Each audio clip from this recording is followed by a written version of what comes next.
Hey folks, it's me, Onus again. Back with this today. We're as you can tell, we're in the shop today. Not quite sure how long we're gonna be in here. I was going to show you guys repacking the bearings on my BMX bike, but I pulled my grease gun out a little bit ago, and it's froze up. Doesn't want to work. So I think we're gonna talk about one of the things that I got going on here. You guys know we were flooded a while back. We've been flooded twice, 2022 and 2025.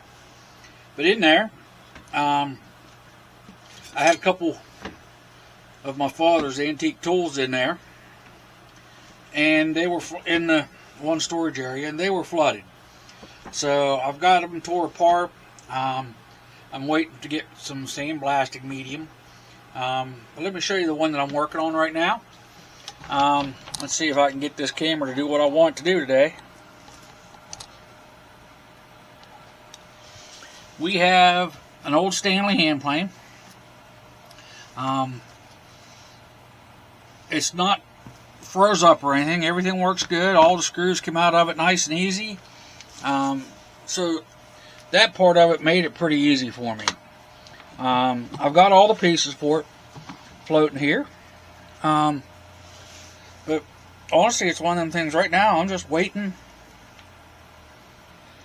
to be able to put this back together. This is one that my father taught me how to use a hand tool, and this was one that there's plenty of life left in the blade. The chip cutter's in great shape. Yeah, it needs cleaned. It's been flooded once. I'm going to try to get everything cleaned up. And after I get my sandblasting medium, I'll take you along on the journey with this one. So we'll get into that one on one of these videos, folks. This is one of the things that I want to try to get into to show you guys. Even though this has been flooded, it can be repaired. What was the other thing I wanted to show you in here? Oh, as of right now, our shop is a mess. Let me give you a little bit more light. Our shop is a mess. I'm going to bring you along in 2 weeks or so when we get back to this, and we can get this cleaned up, reorganized. It's been an interesting winter. We haven't been able to get too much work done in here, which kind of sucks. I haven't been able to get any welding projects done, anything like that. I've got some more metal. I've got some nuts, bolts, screws, things like that. I got a couple pieces of rebar I'm going to work with. So that's kind of what we're going to do there. So let me take you outside, and I'll show you what's happening out there and what we got going on. So join me, and we'll walk out together. Trying not to fall on my butt. As you can see, we still have some ice around, and it looks like snow, but this is still ice. So let's see if I can get down the ramp here.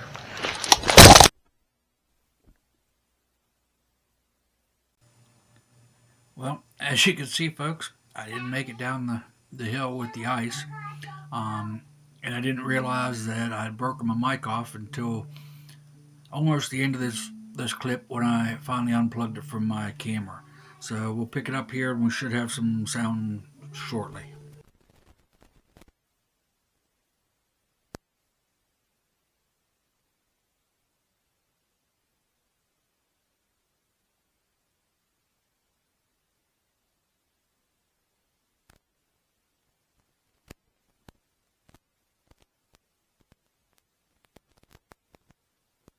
Fixable, sellable, or giveaway as a donation. Let's get you out here where the sun's behind me so you can see them a little better, maybe. Again, we've got, see, 1, 2, 3, 4, 5, 6, 7, 8, 9, 10, probably 11 bikes here. We do have some big box store bikes. We've got a Specialized in there. And let's see here. That's really about all the... There's a Schwinn. The rest of these bikes looks like they're big box store bikes, like Walmart and places like that. So we'll go from there with that.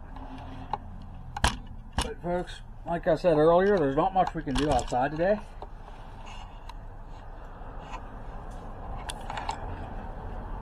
I'm fighting lighting still, as you can tell.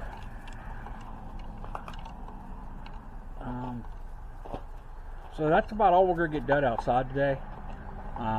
We'll get the lights turned off, get the heat turned off in the shop, and we'll head back inside the house and see what the wife's got going, or the little one, and we'll go from there. Remember, be sure to follow along. Okay, folks, like I told you a little bit ago, we weren't quite sure where this video was going to go, but we're going to bring you in here to the wife. We're inside the house. She's going through her arts cabinet, and she's going to check out what she's got, see what she wants to get rid of, and she'll give you an idea of what some of it is. So I'll turn you over to the lovely Mrs. Handicam, Miss Deedra, and she will take care of you from there. Hello, everybody. Welcome to my some of my art supplies. Not all of them have made it over here yet. As I was sharing with my husband, I have some questionable origin stuff that's kind of gross. This paint, I have no idea where it came from. All I know is that it's grainy and it's gross, and I don't like it. Have I used it? Yes. Am I going to purge it? This is the hard question. Like, even if you get supplies that you don't like, how do you let them go? I think I need to let this one go, though, because I really hate using it. I mean, I think that the graininess of it is so nasty that it kind of makes me sick to think about it, so it's got to go. Then I have mixed in acrylic paints that I got from my oldest daughter, Sonora. And I've got, let's see, this is watercolor paints I got from my middle daughter, Hazel Ann. And yes, my little daughter in there, the youngest one, Nugget, is telling us she's the music. So if you hear her squalling, I'm the music, listen to me in the background and playing a piano, yeah, that would be her. So the problem with having your acrylics and your watercolors look very similar is they don't perform the same. So I'm trying to make up my mind. Like, I have all kinds of good acrylics. Do I really need these little acrylics? This is so hard. Yeah, I need these little acrylics. But how do I keep my little acrylics with acrylic paints and paint pens and not get them mixed in with my watercolors? That's a question for later.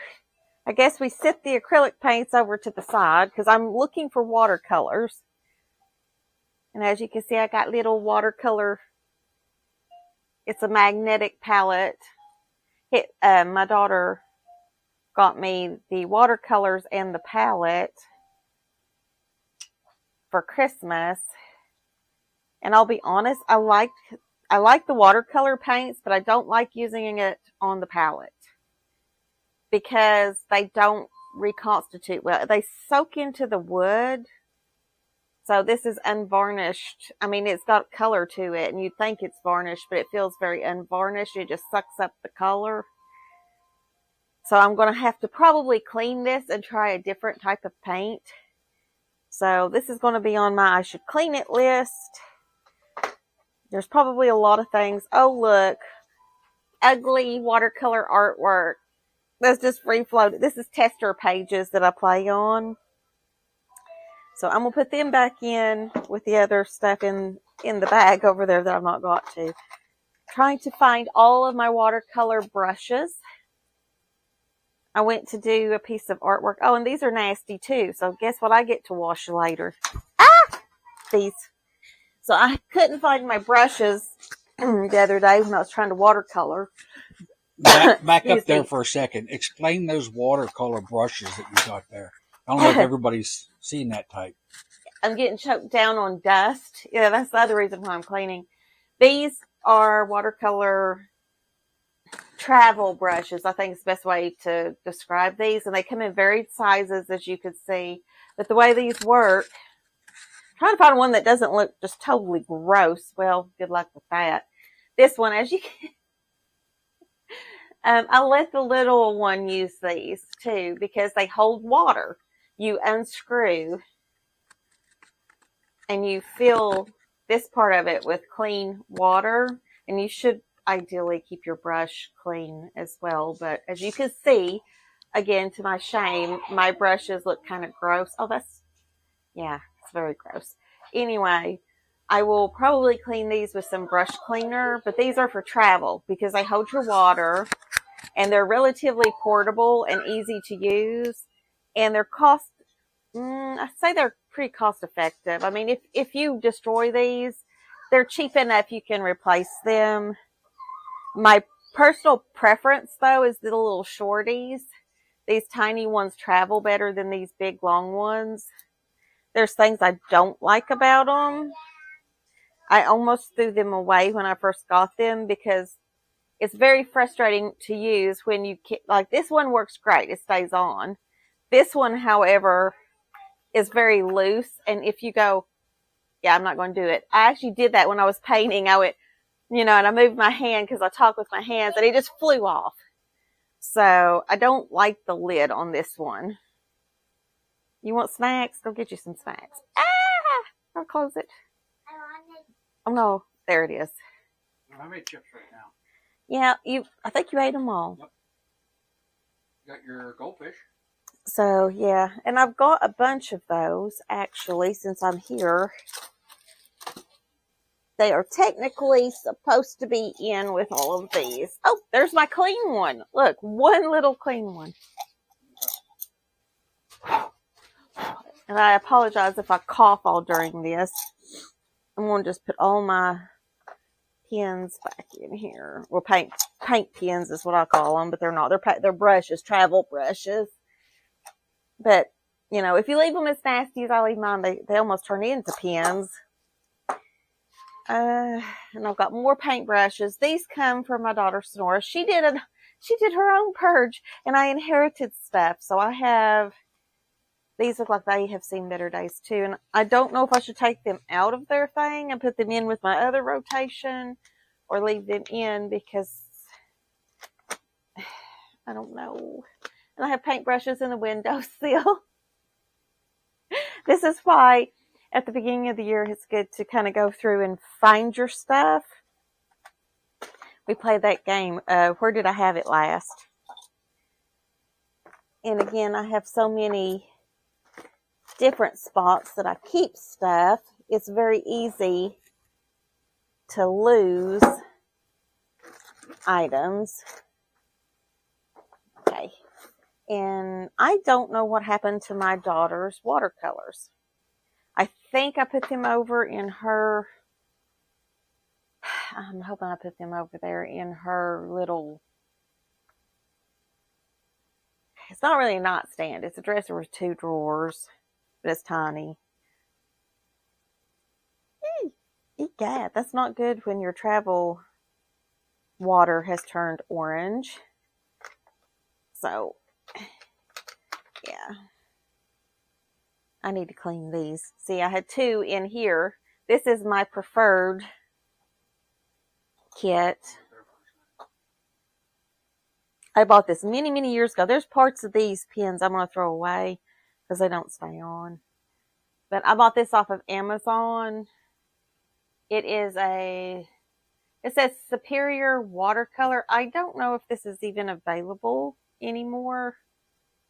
What I liked is when I got it, there was like oh no. Oh dear. My paint is actually starting to crack in here. Sorry, I got off topic, but it came with a plastic covering that I cut the colors off. These colors are really not a good representation of what the color in the pan is. You always want to swatch, but I did it because it has numbers and the name. So if I do my own swatch, it allows me to number it and name it according to what was already provided. It looks very much like my sponges in here need cleaning as well. But I don't know if I'll do that. Yeah.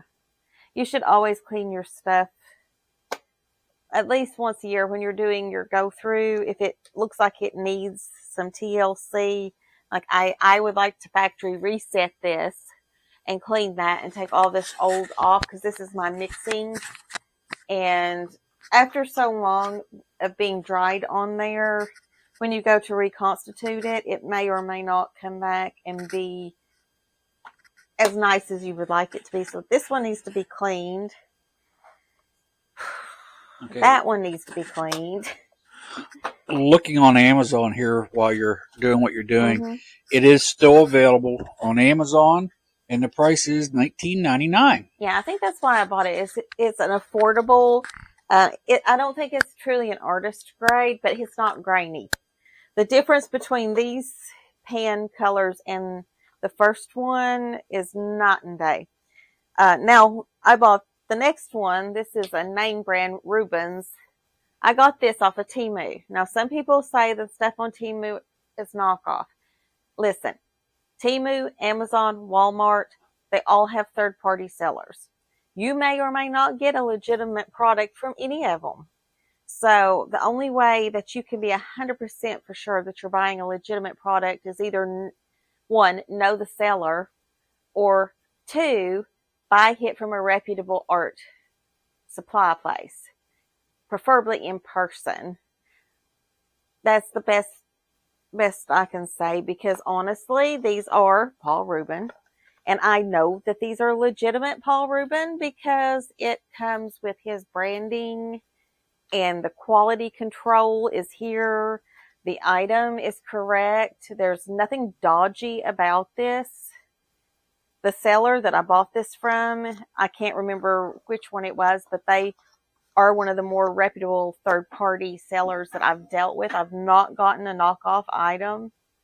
Now the thing about third-party too online, you could end up with something that's manufactured for another country. That might be why it's there. If they have an overstock and they decide that they're going to purchase a lot of overstocks, you could get a mix. Like this has, yes, it has English, but it also has other languages on it, and it's kind of geared toward a different foreign market, but it's the exact same stuff that you would buy in the American market. I am a product tester, so I look for these things. We look for the knockoff items so we can avoid them. And I'll just be honest, this item right here is a knockoff item. There's no branding. There was no indication of who made this. It's probably a low quality, low standard product. It has a good 10. Oh man, I could throw that away and keep that 10. Sorry, I digress. Should I throw that away and keep that 10? I might throw that away and keep that 10. And yes, the substandard quality will tip you off. If you have a fake item, it's not going to have the same quality as the real stuff, but it also won't have the licensing. It won't come, often will not come with high quality, well-made inserts. Your drink is lost in the midst of my stuff. There it is. Where? Life with a 5-year-old. No, I can't get Paul Rubens. Dang, no, I can't get his lid off. But yeah, look for quality. Look for the inserts that's supposed to be with it. Look for the branding. And hold it up against what you know. I watched unboxing videos of legitimate Paul Rubin items. The price point on this was a little bit cheaper, but it was still within what is expected for his product. And honestly, when I used it, this is what the actual paints. I put him in this paint travel. I bought this off of Temu at the same time so I could do this. You see the color, you see the saturation, the quality. Get on this to zoom in. Get into the zone. But you can see the difference between this, and it's more in line with what you would expect with real, actual paint. It's not grainy. It's not textured. There's no separation. This is dry. These are liquid tubes of liquid paint. This is dry, and you can see, and I'll show you the difference between Paul Rubin, and let me hold this one up. These are squeeze paints as well. This is just probably manufactured for the foreign market as well, even though it has English on it. It's primary language. I want to say that it's either, could be Chinese or Japanese. No, I don't think so. Maybe Chinese. But it's Hong XI. This is manufactured for foreign markets, and it would probably be comparable to what we would consider if Crayola made tube paints. I would put this up comparable to that. It's more of what a child would use, or maybe a beginner. If you're learning watercolor and you can't afford high dollar, you get this. So you can see the packaging. There's a big difference. Now, if this said Paul Rubin and it had his tubes in it, I would be suspicious, because this is not branding for his high-end, more artist quality. I mean, this is a solid branded box. And you can clearly see, the difference between the two paints. This is also liquid that's been squeezed into this. This is liquid squeezed in here. This is older. This is almost 2 years old. This is just a few months old, since Christmas. Big difference in quality, texture, and separation. So, one of them's getting cleaned out and the other one's going to get continued use. Now, some of that could be that I put the cheaper paints on wood. The only way I could test that is if I was, to put it in. I'm not taking any of these out. We're not doing that. But again, you can see there is a big difference in quality. And again, this is a nondescript. This is not branded. And I bought this tin separate from the paints. And I can't remember what brand these paints are, but this is pan paints, and these are metallics. So, the ones that I showed you previously, that would be probably comparable, because these are not really artist grade. These are probably more like entry-level, budget-friendly options.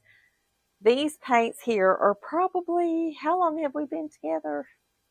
We've known each other 8 years. 8, 9. We've been dating for 7. Okay, 8, 9, 10, possibly 10 or 11 years old, and they're just now starting to crack and look kind of gross, and I've not used them in like 3 years. 2. 2 years? Use them, not let her use it. No, she has her own. I don't know where it is. One of them? Yeah, she has her own one of these. This is the one I bought, and then probably a year after that, my sister sent me one similar to this, but different brand. But you can kind of see, I mean, different brands. I want to say Deetrix brand on this one, or Deetree. It's another one of the foreign brands off of Temu. All that come off Temu, Amazon. Third-party sellers. And again, third-party sellers is happening with Lowe's, with Walmart, anywhere you go. Some people are like, I won't shop at. Well, guess what? If you're using online shopping and it says third-party seller, some of those third-party sellers go across the... across the board? Yeah, across the channels. Like, they will retail sell through Amazon, Walmart, Temu, Lowe's, anywhere that has online selling capabilities that allow third party, they will actually have signed up and put together their shop. So, say you don't want to buy it off of Temu and you're going to go buy it off of Amazon, there is still a small chance you're buying from the exact same person. And nothing against that. That can be good. Sometimes you find it cheaper. But if you're really against shopping like that, my suggestion is look for the in-store only items and purchase those. I'm supposed to wrap it up. Yeah, we'll wrap it up. Why are we wrapping it up? We're out of our time. Are we out of our time? Yep, we're out of time. Oh, I didn't even get into this, did I? No. We'll continue this on our next video. How's that sound? No, we're going to be continuing it today, but yeah, that sounds good. Okay, well, I'll continue taping and we'll continue the thing on to the next round. Folks, we are Handicap Manor. I'm Honest. This is Deedra. Thank you for joining us today for the beginning of my nightmare cleaning spree. We appreciate you coming along. Again, this is something a little different. You got to see some future projects for my side of things. You got some future projects that we're going to see with Deedra's side of things. And again, folks, you just really never know what you're going to get. I hope you found this informative. I hope you enjoy these things that we're doing for you guys. You can find us here on YouTube. You can find us on Facebook, Instagram, LinkedIn. Yeah. Or in person. Stop in. If you hear crying, it's just me purging my art supplies. Yeah, ignore the crying coming from inside the house. It's not the baby. Very bad. It's the wife. So I enjoyed bringing you along, folks. So continue to follow us, and let's see where things go from here. Those are gross. Talk to you later.